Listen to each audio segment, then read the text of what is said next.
अग्नि देवता प्रकट हुए और हाथों में प्रसाद दिया। अब महाराज प्रसन्न होकर के अपने महलों में आए और अपनी प्रिय नारियों को बुलाया।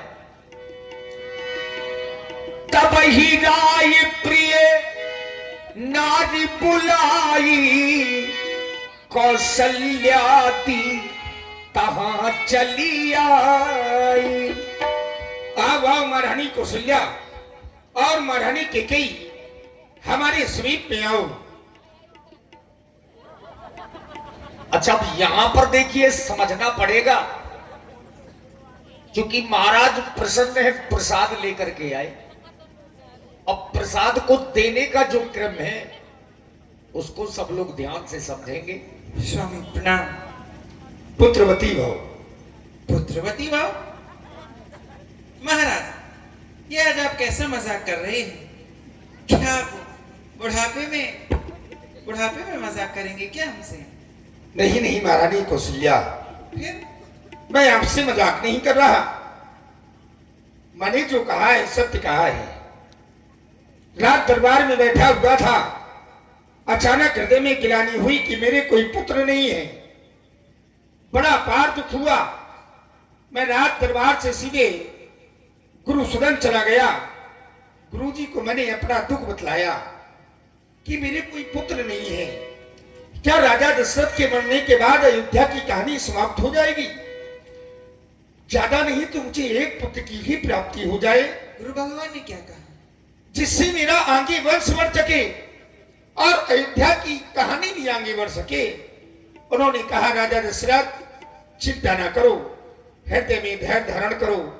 धर्म धीर हुई है सुचारी, त्रिभुवन विदित भगत भयहारी। तुम्हें 4 पुत्र होंगे और वो पुत्र साधारण नहीं होंगे। त्रिभुवन विदित भगत भयहारी, वो संसार के भक्तों के भय का हरण करने वाले, ऐसे तुम्हें 4 पुत्र होंगे। महारानी कौशल्या, तुम्हें उन्होंने कहा पुत्रेष्ठ यज्ञ करवाना पड़ेगा। मैंने कहा ठीक है। विभांडक ऋषि जी के पुत्र श्रृंगी ऋषि को बुलाया गया और पुत्रेष्ठी यज्ञ करवाया। यज्ञ संपन्न हुआ, अग्नि भगवान प्रकट हुए और उन्होंने मुझे ये चर दिया है, बोले जाओ जाकर के अपनी समस्त रानियों में वितरित कर देना, जिससे तुम्हें 4 पुत्रों की प्राप्ति हो जाएगी। महाराज, कहो। आज मैं आपसे प्रसन्न भी हूँ और थोड़ा नाराज भी। क्यों? आप ये बताएं कि मैं प्रसन्नता का कारण बताऊं कि नाराजगी का? दोनों।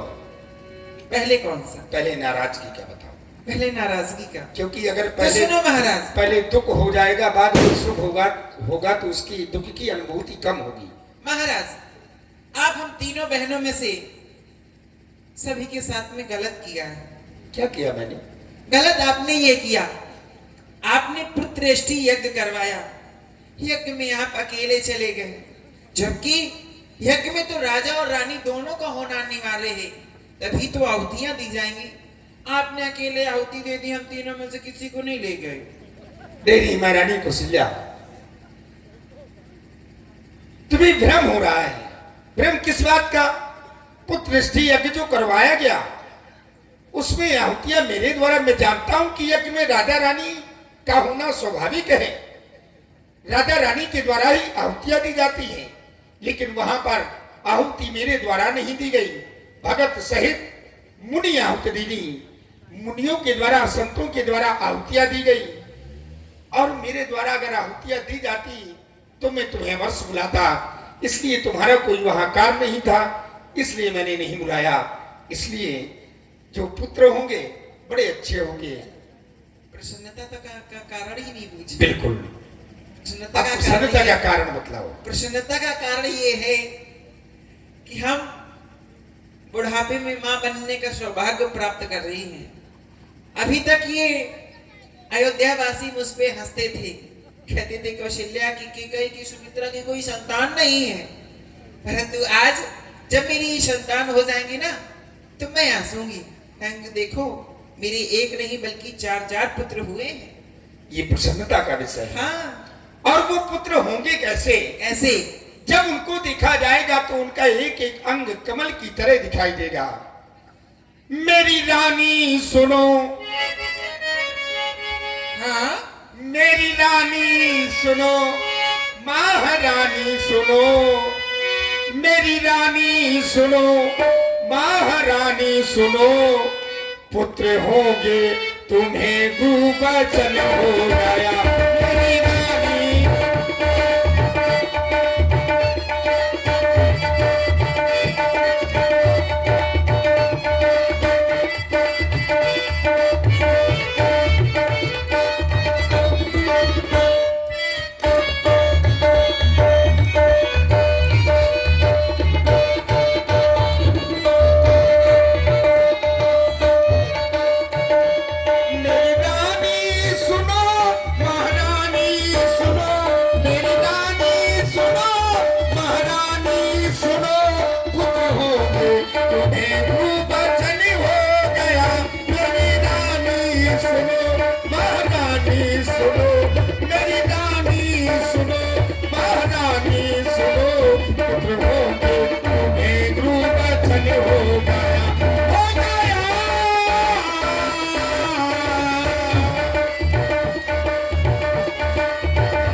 कमल की झांक दिखाई देगा।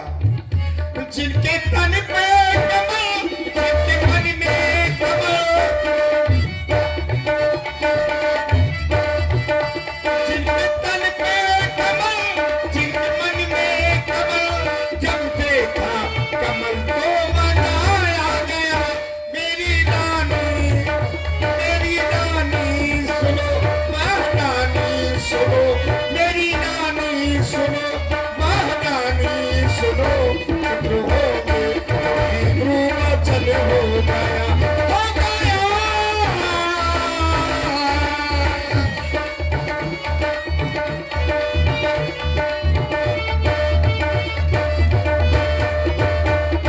होंगे तुम्हें गुबचन हो गया।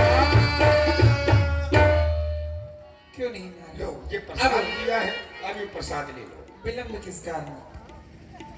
देखिए, महाराज ने प्रसाद का आधा भाग बड़ी महारानी को दिया।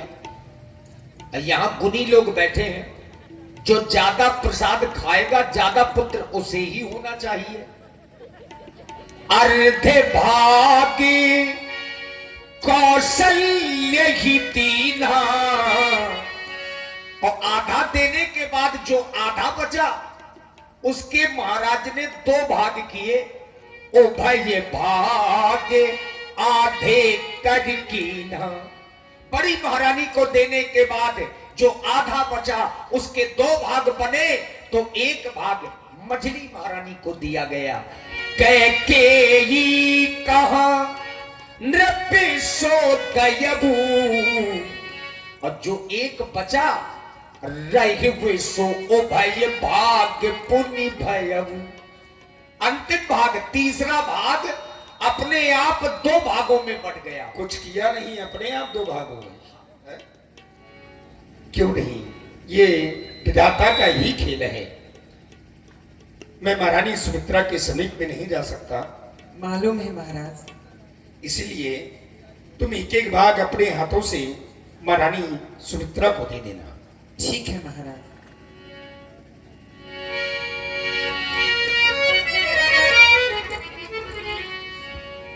ये गुरु कृपा है,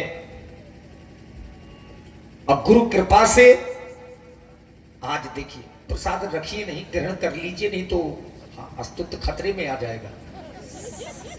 रखन बहन, बड़ी खुशी की बात है, आज हम लोग मां बनने का सौभाग्य प्राप्त करेंगे। हाँ, ये अवसर गुरु भगवान के कारण आया है। उन्होंने ये हक प्रदान किया है। प्रसाद को ज्यादा समय देर तक रखना नहीं चाहिए, क्योंकि उसका महत्व कम हो जाता है। सही, इसलिए तुम अपने हक का खाओ और मैं अपने हक का, और जो 1-1 भाग हम दोनों के पास में बचेगा ना, हाँ, वो हम अपनी बहन सुमित्रा को दे देंगे चल के। भले ही हम दोनों बहनें एक एक पुत्र की मां बनी, परंतु हमारी बहन जो सुमित्रा है ना, वो छोटी है बेचारी, उदास रहती है क्योंकि महाराज उसके पास नहीं जाते। इसलिए हम दोनों उसको अति प्रसन्न करेंगी, एक एक दोनों भाग देगी कि वो 2 पुत्रों की मां बने। ठीक है, खाओ।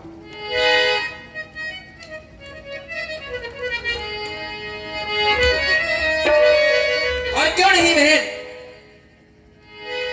हम दोनों बहनों के द्वारा उन गुरु चरणों में वंदना अर्चना करनी चाहिए, जिसके कारण आज हम मां बनने का सौभाग्य प्राप्त कर रही हैं। परंतु गुरु जी के पास तो हम जा नहीं सकते, क्यों नहीं यही अपने आंगन से ही उनके चरणों में वंदना करते हैं। हाँ, हो लागू बहन, लागू बहन गुरुपैया बल में, खुशियां लेके आएगा।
वैसे देखिए बमना शब्द बुरा नहीं है। अच्छा, इसका जो हिंदी साहित्य में अर्थ है, बमना माने होता है वेद पाठी ब्राह्मण, वेदों को पढ़ने वाला जो होता है उसी को कहते हैं बमना। आपको बुरा तो नहीं लगा?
चलो तैयारी करते हैं ना माँ बनने की। और देखिए कैसा लग रहा है? खट्टा खाने का मन कर रहा है? सच में? चलो चलो। ये प्रसाद का असर है महारानी। आइए देखिए, बहुत देर से आप लोग सोच